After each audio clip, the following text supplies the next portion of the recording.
Mbese waba uzi impamvu Imana itigeze iguha imizi ahubwo yaguhaye ibirenge?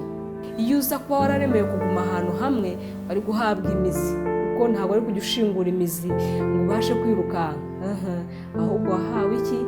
Ibirenge.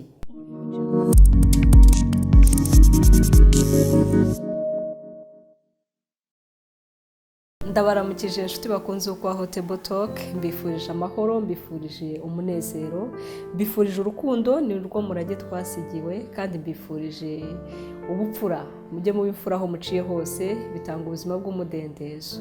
Hanyuma rero uyu ni wa mwanya duhurira hano ku meza yo kubaho, tugasangira amafunguro atunga abatwebwe b'imbere, imitekerereze yacu, roho yacu, hanyuma tukabasha kubaho kandi turiho.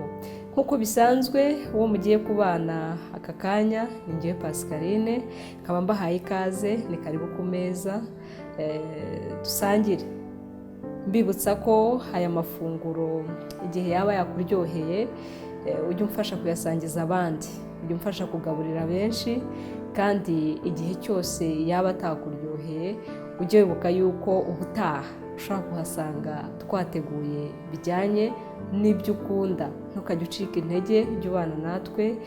Uko utekereza gutunga uyu mubiri wawe ujye wibuka ko na wowe w'imbere akeneye kubaho, kandi ujye wibuka ko wowe imbere hameze neza, nta kabuza n'inyuma haba hameze neza.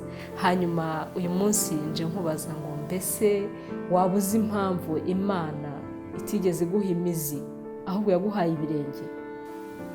Byarashoboka ko umwana w'umuntu agira imizi, ariko ntabwo twagize imizi, twahawe ibirenge. Utekereza ko ari uyihe mpamvu? Hano mafite inshinga eshatu: guhagarara, kwicara no kugenda. Muri izo nshinga eshatu harimo imwe isobanuye ubuzima. Ubuzima ni iki? Ni urugendo. Bivuga ngo muri ubu buzima bwacu duhora tugenda. Imana yaguhaye ibirenge kugira ngo ujye ugenda, kugira ngo wirukanke inyuma y'ubuzima kugera aho ububoneye, kugira ngo wirukanke inyuma y'ibyishimo byawe, kugira ngo wirukanke inyuma y'indoto zawe. Iyo Imana iza gushaka ko uguma hamwe, iyo uza kuba wararemewe kuguma ahantu hamwe wari guhabwa imizi, kuko ntabwo ari kujya ushingura imizi ngo ubashe kwirukanka, ahubwo wahawe iki? Ibirenge. Umunyarwanda ati akanyoni katagurutse kamenye y'ubwezi. Rekeraho kwinuba, rekeraho ngaho kwiganyira. Niba aho ngaho uri bitagenda, nta mizi ufite, haguruka ujye n'ahandi urebe uko bimeze. Nusanga aho bakoropa uzakorope, nusanga aho bahinga uzahinge, nusanga kandi n'aho bagusaba gukorera ubuntu nabwo uzabukorere. Muri urwo rugendo hari igihe wahura na cya kindi waremewe. Muri urwo rugendo hari igihe wahura na cya kindi kikuba ku mutima, ariko kubyuka ukicara cyangwa ukaguma uhagaze ahantu hamwe nta gisubizo na kimwe byenda kukuzanira. Jya uhaguruka ugende, kandi ntukajye upfa kugenda gusa, ujye ugenda ukikira inzira ikuganisha hahandi urota. Ujye ugenda ukikira inzira ikuganisha ku ndoto zawe. Ujye ugenda ufite icyerekezo, kandi ujye ugenda ushikamye, witeguye ko umuyaga wose uri buhuhe utari bukuganishe mu cyerekezo cyawe. Ubuzima burakunda, ubuzima burashoboka. Jya wiga guhera hasi, ugenda uzamuka buhoro buhoro. Umurimo mubi uguhesha umwiza. Ntukajye wicara ngo mve ko hari umuntu runaka wo mu muryango wanyu wakize ngo uzaza kugukiza. Ibyo ngibyo ni amahirwe, ntabwo ari ibintu wakwiringira.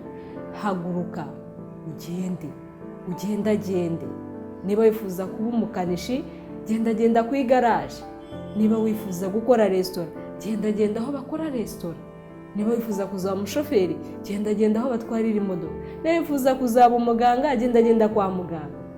Umunsi umwe uzahura n'icyo waremewe. Umunsi umwe muri urwo rugendo niho uzakura umuhamagaro wawe. Okay? So rero rekera aho ngaho kwiganyira no kwizingira ahantu hamwe. Wahawe ibirenge, ntabwo wigeze uhabwa iki? Imizi. Nyaruka ugende, haguruka, tangira ubu ngubu wikererwa. Ubuzima burashoboka. ubuzima burashoboka, uri umuntu nk'abandi, uri ikiremwa gifite intego hano ku isi. Nabonye abantu batangiriye kuri zero babonye ubuzima. Ubuzima bwose buhera he? Mu bitekerezo. Fata ibyo bitekerezo byawe byinshi byuzuye mu mutwe wawe, uhitemo kimwe cyonyine. Ibanga ryo gutsinda nta rindi, ni uguhanga amaso no kudacika intege. Koresha igihe cyawe neza. Twese hano ku isi, twese, muzungu, umwirabura, umukene, umukire, hari ikintu twahawe rusange, ni igihe. Amasaha 24 ya buri munsi. Uyakoresha ute? Uyakoramo iki? Uyakoramo iki? Ngaho rero tubeho turiho kandi tubere n'abandi ab'umumaro. Nakagaruka.